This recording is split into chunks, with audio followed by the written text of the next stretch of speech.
दोस्तों जय माता दी।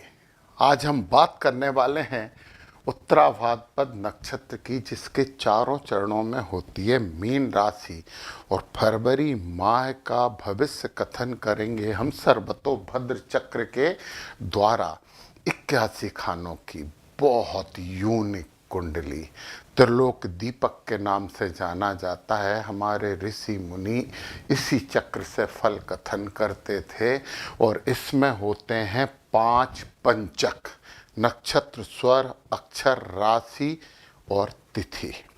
ये है आपका नक्षत्र, ये अक्षर है, ये स्वर है, ये राशि है और ये है तिथि। इन पंचकों को ग्रह वेद करते हैं। वेद कैसे करते हैं? जैसे शतरंज में ऊंट चलता है टेढ़ा, कोई ग्रह यदि यहाँ बैठा है तो वो ऐसा वेद करेगा, और ये अक्षर वेदित हो गया। अच्छा ग्रह होगा तो इस वेद का हमें शुभ फल मिलेगा। और क्रूर ग्रह हुआ, क्रूर ग्रह में सुन लें, राहु, केतु, शनि, मंगल और सूर्य, और चंद्रमा भी 15 दिन, तो फिर हमें समस्या होंगी और हमें उनके उपाय करने होंगे। और यदि ये ही ग्रह बकरी हुआ तो ऊपर नहीं वेद करेगा, फिर ये वेद करेगा इस दिशा में। समझ गए आप? अब ये वेद नहीं हो रहा था। और भी इंपॉर्टेंट बात है कि राहु, केतु, सूर्य और चंद्र, ये तीनों दिशा में वेद करते हैं। मतलब ये इधर भी वेद करेंगे, इधर भी वेद करेंगे और सामने भी वेद करेंगे। सामने के वेद में केवल नक्षत्र वेदित होता है, बीच की चीजें वेदित नहीं मानी जाती हैं।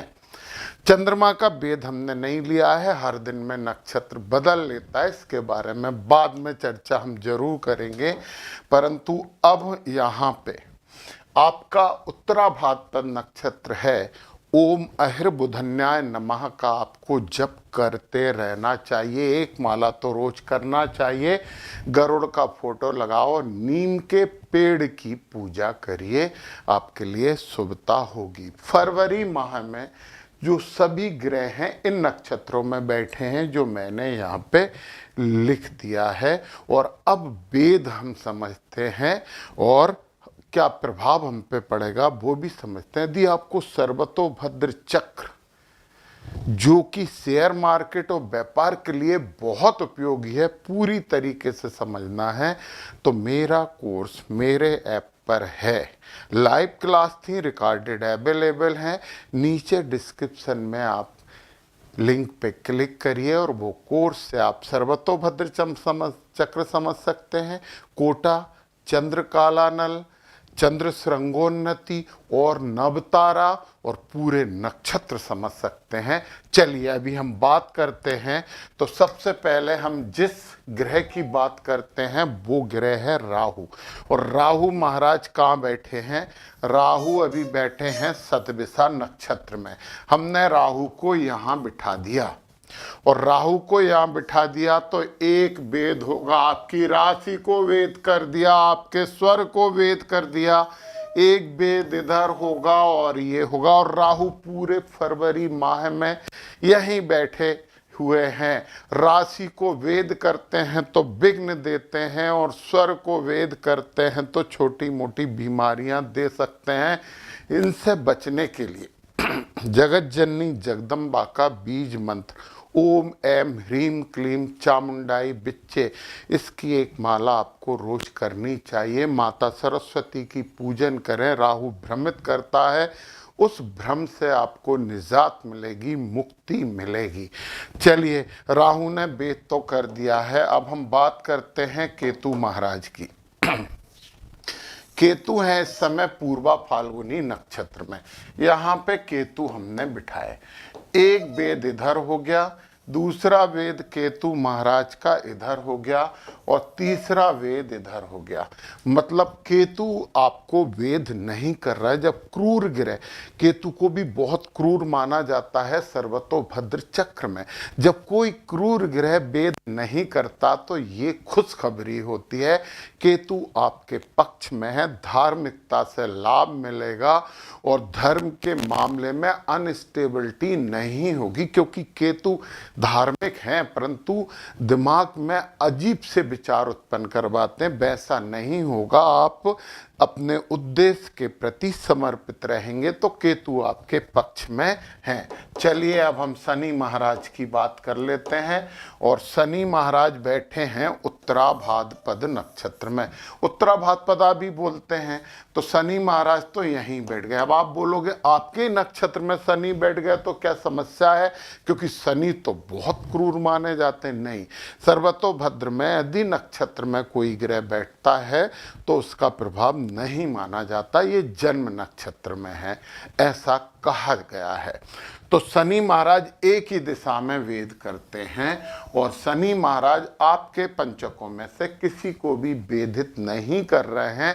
मतलब फरवरी माह में शनि महाराज आपके पक्ष में बने हुए हैं तो शनि से संबंधित सभी कार्य आप कर सकते हो। नौकरी लगने की भी संभावना लग रही है मुझे, क्योंकि शनि वेद नहीं कर रहे हैं, इसका मतलब शनि आपको आशीर्वाद दे रहे हैं।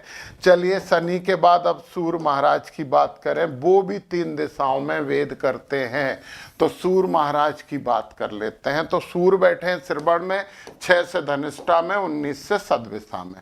तो यहाँ सूर्य बैठ गए, 6 को यहाँ जाएंगे और 19 को यहाँ जाएंगे। जब सूर्य यहाँ बैठे हैं तो देखिए आप, ये सूर्य यहाँ से वेद कर रहे हैं, इस तरफ वेद कर रहे हैं और सामने सम्मुख वेद कर रहे हैं। सम्मुख वेद में ये वेदित नहीं माना जाता, सब पूर्ण तिथि के बगल से निकलता है, तो आधा वेद यहाँ पे माना जाता है। आपको सूर्य भगवान को जल चढ़ाते रहना चाहिए। कब तक? 6 फरवरी तक। और 6 फरवरी के बाद सूर्य यहाँ आ जाएंगे और यहाँ आपको अपने वेद से मुक्ति दे देंगे। और वेद से मुक्ति दे देंगे यहाँ पे, तो आपको प्रशासन सहयोग करेगा, आपको ऑफिसर वर्ग सहयोग करेगा। व्यापार करते हैं तो व्यापार को जो नियंत्रित करने वाले लोग होते हैं वो आपको सहयोग करेंगे 6 से 19 तारीख तक। और जब 19 तारीख को सूर्य यहाँ आ जाएंगे तो फिर आपको वेद करने लगे। तो एक बात ध्यान से सुनिए कि आपको 6 से 19 तक सरकारी काम करवा लेना चाहिए, ऑफिसर से बात कर लेनी चाहिए। 19 तारीख के बाद सूर्य भगवान को जल चढ़ाने के साथ साथ आदित्य हृदय स्तोत्र का भी जप करते रहना चाहिए। तो सूर्य आपको सपोर्ट करेंगे, सूर्य आपका विरोध नहीं करेंगे। और अब हम बात करते हैं मंगल की। मंगल बैठे हैं श्रवण नक्षत्र में। श्रवण में मंगल बैठे हैं और ये आ जाएंगे 14 तारीख को धनिष्ठा नक्षत्र में। ये 14 को यहाँ गए, एक ही तरफ वेद करते हैं तो कोई वेद नहीं हो रहा है।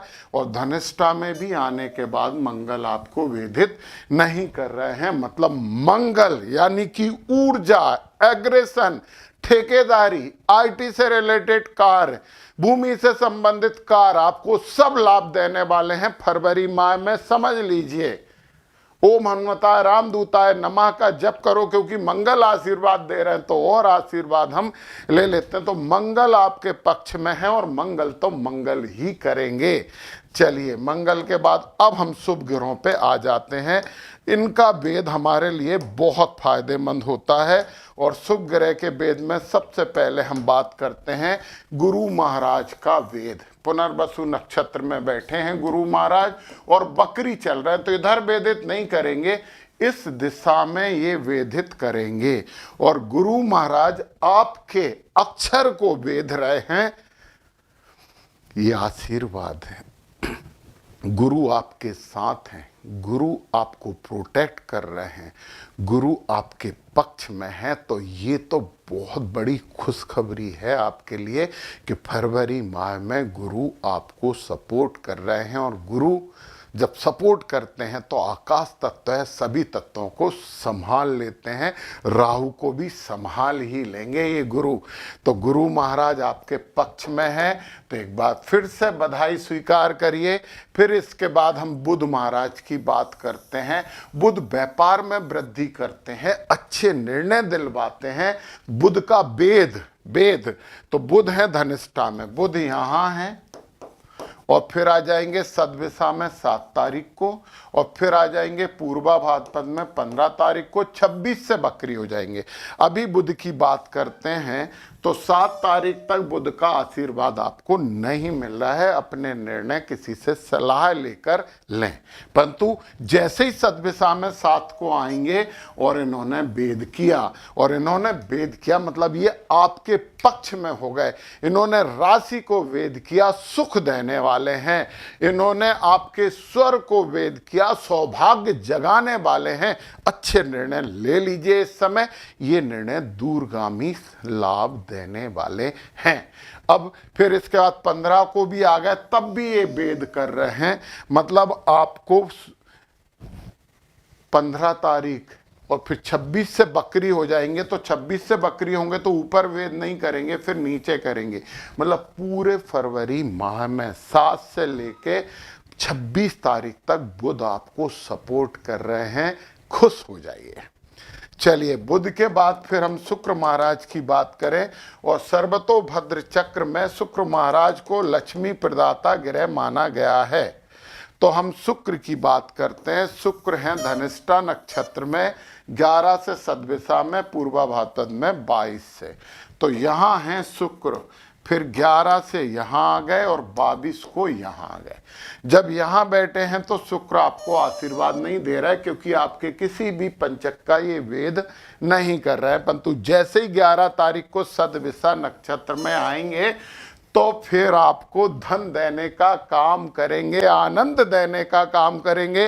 तो 11 तारीख के बाद आपको मिठाई बांटने का अवसर जरूर मिलने वाला है। और फिर ये 22 को यहाँ आके भी अक्षर को आशीर्वाद दे रहे हैं। मतलब 11 तारीख के बाद शुक्र महाराज आपके लिए बहुत बहुत बहुत शुभ हैं। तो फायदा उठा लीजिए, अच्छा समय है। अच्छे समय को, केवल राहु को हमें शांत करना है, बाकी तो मैंने सब बताया है। अच्छा करिए, यादगार माह बनाइए। जय माता दी।